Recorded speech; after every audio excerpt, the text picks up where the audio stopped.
Hey guys, this is Dan. I'm going to be doing a quick review on Max Payne 3. As you know, several years have passed since we last heard of Max Payne. In part 3, this time he finds a job from an acquaintance to work as security for a socialite family in Brazil. As always, the storyline is great as expected. You see plenty of storyline cinematics and in-game cinematics. It's like being in a movie and playing it. The gameplay in general didn't change. In comparison with Max Payne 2, you still get the same style controls in the game, with a few add-ons. Now you can take over and shoot from cover by pressing Q. You can also trigger close combat scenes if you manage to get close enough to the enemy and hit fire. There are at least two variations, so you don't always see the same animation for the close combat finishing move. The graphics, of course, have had a good ramp up, so everything does look that little bit nicer.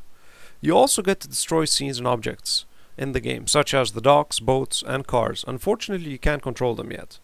Overall, Max Payne 3 is exactly 2, with just common gameplay additions, and of course the new multiplayer experience. Also the new addition of the golden guns. So why bother collecting these golden guns you get in the game?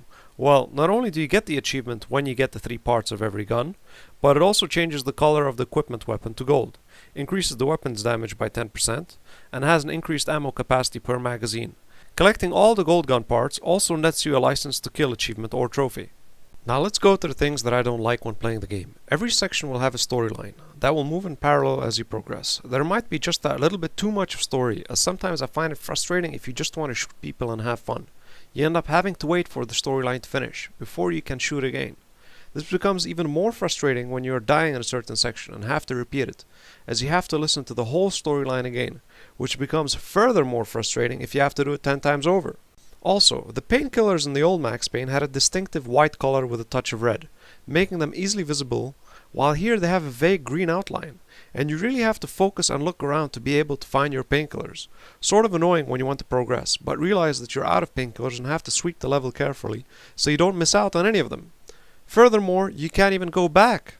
The door closes on every section, and it stops you from moving back to pick up any items you have left previously, while in the old Max Payne you didn't have this. Another thing that bothered me is, when you move close to a wall, the target circle vanishes, making it impossible to aim and shoot at the enemy. You have to either move back, or move forward close enough to the wall and press Q to get into cover, and shoot from cover. The problem with that is, sometimes the target is not visible while in cover, and not visible while you're further from the wall, / window. But when you move close, you lose your target circle and end up shooting the ceiling.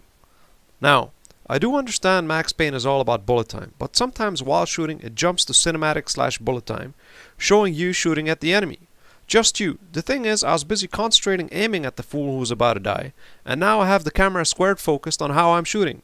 Yes, I know when that happens most of the time the enemy dies, but seriously, that happens every time I'm not sure I've unloaded enough bullets into him. And it gets me a little nervous since I can't see where I'm shooting now.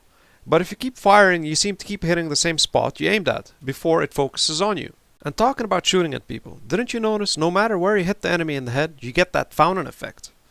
It's that bullet wound that looks like a fountain. It's pretty funny. You shoot him in the chin or head, it all looks the same. It's pretty cool. Except for the neck, of course. He gets that nice squirt of blood. Also, it's sad to say Max Payne has lost his legs in this one as well.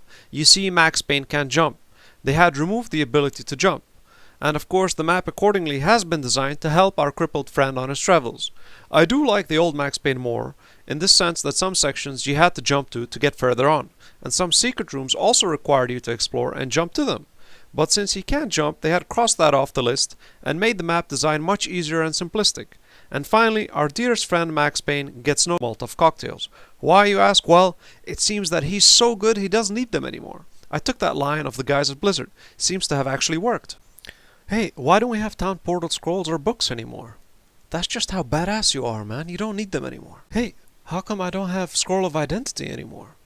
That's just how badass you are, man. You don't need them anymore.